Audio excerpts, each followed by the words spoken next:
সেদিনকেরা একজন স্বনামধন্য Malaysian blogger আর কি, এক আপু।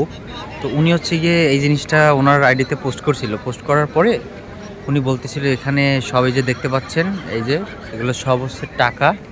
আসলে এগুলো কিন্তু টাকা না, এগুলো হচ্ছে আপনার টাকার মতো দেখতে, খুব সম্ভবত আমি যদি ভুল না করে থাকি এটারে রেপ্লিকা বলে। হ্যাঁ, এখন এখানে কি হয়েছে, এখানে লাইসেন্স, ঠিক আছে, July December 2024 to win RM1 million. তো সে ওই দিনকার এইগুলো দেখায় বলতেছিল এই যে দেখেন সব হচ্ছে রিঙ্গিত। আসলে কিন্তু এগুলো রিঙ্গিত না, এটা হচ্ছে রেপ্লিকা, ঠিক আছে।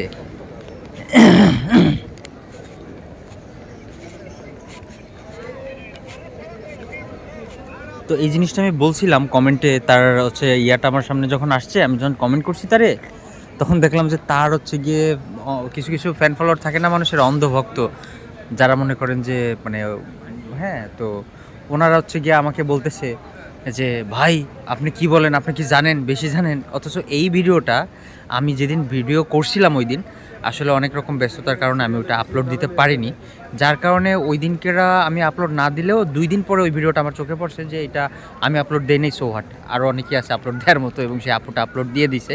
কিন্তু ওখানে উনি বলতেছিল, আমার যতদূর মনে পড়ে, হয়তো আমার ভুলও হইতে পারে, বাট আমি ওইটা আমার দৃষ্টিকার ছিল ওই কথাটা, যখন উনি বলছিল এই যে রিঙ্গিত দেখতে পাচ্ছেন, আসলে ওখানে রিঙ্গিত ছিল না। তো ঠিক আছে, মালয়েশিয়া KLIA অনে আছি, এক ভাইয়াকে আগে দিতে আসছিলাম, সাথে একটু ম্যাকডোনাল্ডস খাইলাম। তো এখন বাসার দিকে চলে যাচ্ছি। তো অনেক সময় আছে আমি অনেক ধরনের গুরুত্বপূর্ণ যেগুলো মানুষের কাছে ওই ধরনের ইয়াগুলো আমি শেয়ার করি, কারণ যাতে মনে করি যে হয়তো কারো উপকার আসতে পারে। তো আপনাদের যদি ওরকম কিছু মনে হয় যে আমার সাথে কানেক্টেড থাকলে আপনারা গুরুত্বপূর্ণ ইনফরমেশন বা কোনো দরকারি কোনো ব্যাপার স্যাপার যেগুলো থাকে ওগুলো জানতে পারবেন, তো আপনারা আমাকে হচ্ছে গিয়ে যদি মনে হয় এটা আপনারা আমাকে ফলো করতে পারেন, অথবা আমার চ্যানেলটা সাবস্ক্রাইব করতে পারেন। আর যারা ফেসবুক দিয়ে দেখবেন আমাকে অবশ্যই ফলো করতে পারেন।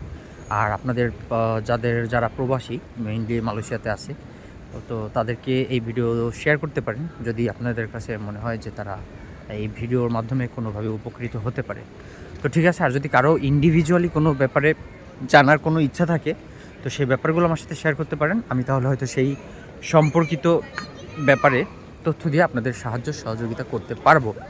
আমার পক্ষ থেকে সর্বোচ্চ চেষ্টাই করবো ইনশাল্লাহ। তো ঠিক আছে, আজকের ভিডিওটা এই পর্যন্তই। সবাই ভালো থাকবেন, সুস্থ থাকবেন। আর এয়ারপোর্টে আসার আগে অবশ্যই মাল জিনিস মেপে, যেটা সিস্টেম আপনার বুকিংয়ে যে কয় কেজি বুকিং করা, ওই ইয়া মতো আপনার হচ্ছে গিয়ে নির্দিষ্ট পরিমাণ মালই নিয়ে আসবেন।